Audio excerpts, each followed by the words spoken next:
الرحمن الرحيم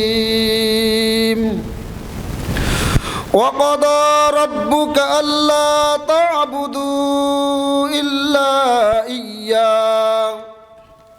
إلا إياه وبالوالدين إحسانا صدق الله المولانا العظيم وصدق رسوله النبي الكريم ونحن على ذلك من الشاهدين والشاكرين والذاكرين الحمد لله رب العالمين.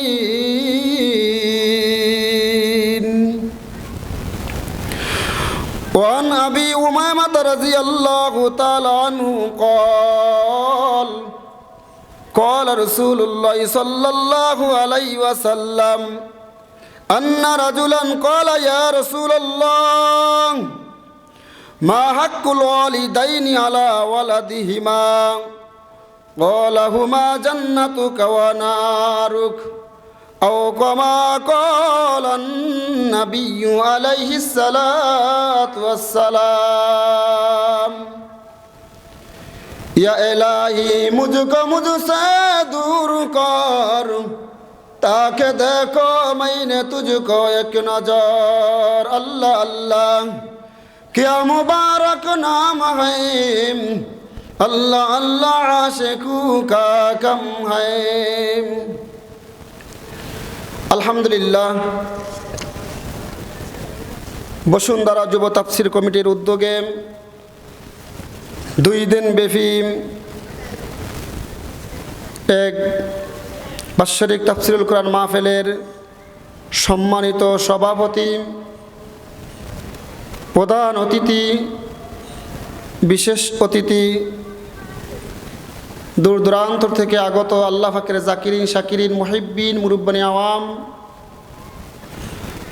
আমার বয়সী, আমার কলিজার টুকরা যুবক বিন্দুগণ, তরুণ কিশোর শিশুরা, পর্দার অবস্থানরত আবেদা জাহেদা শাকেরা মা ও বোনেরা, আল্লাহ সুবহানাহু ওয়া তাআলার দরবারে মুসলমান হিসেবে উচ্চ কণ্ঠে উচ্চ আওয়াজে আমরা দিল থেকে একবার কালিমাতুশ শুকর জোরে সোরে আদায় করে আলহামদুলিল্লাহ. আজকে কত সুন্দর এই পরিবেশ, এই মাহফিল, এই মাহফিলের পিছনে যারা আজকে শ্রম দিয়েছে,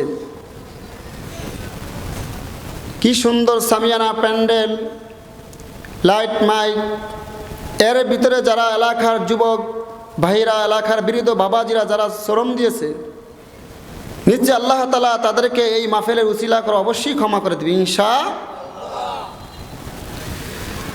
সম্মানিত হাজিরিন, আমি আলোচনার বিষয়ে যাওয়ার আগে এই মাইকের আওয়াজ যতটুকু পর্যন্ত চলে যায় আমি প্রত্যেকটা যুবক ভাইয়ের পায়ে হাতে রেখে বলতেছি, যুবক ভাইদের পায়ে ধরে বলতেছি, যে দোকানে আছেন, বাসায় আছেন, বাড়িতে আছেন, আড্ডা না দিয়ে অযথায় সময় নষ্ট না করে এই সুন্দর পরিবেশের ভিতরে আমরা ইনশাআল্লাহ এসে বসে যাই.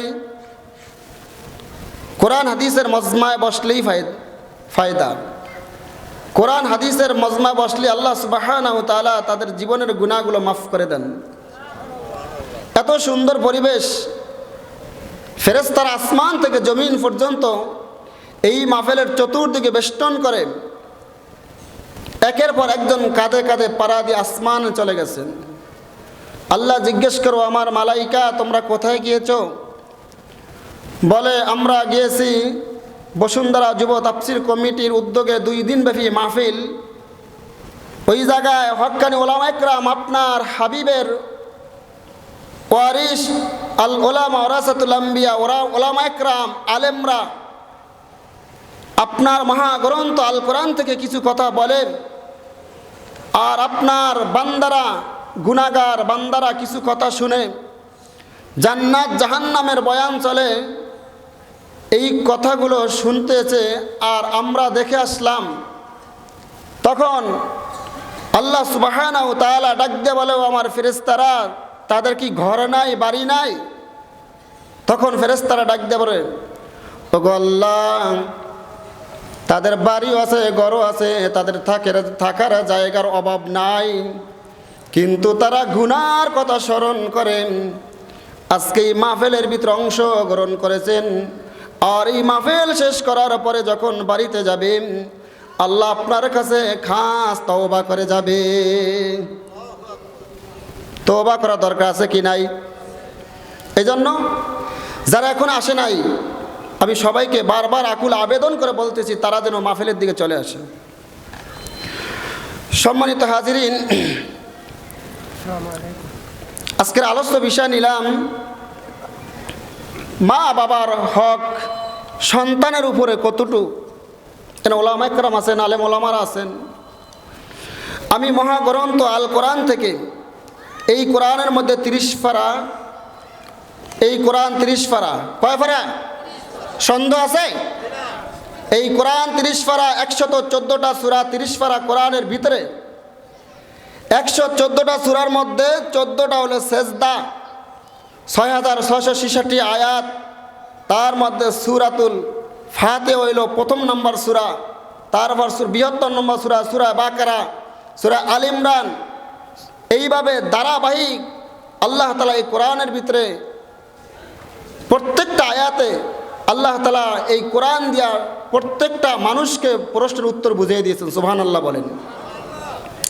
তা আল্লাহ তাআলা এই কোরআনের ভিতরে বলেন, সূরা বানী ইসরাইল থেকে আমি আয়াতে কারিমা তেলাওয়াত করেছি 22 থেকে 23 নম্বর আয়াতের কিছু অংশ তেলাওয়াত করেছি।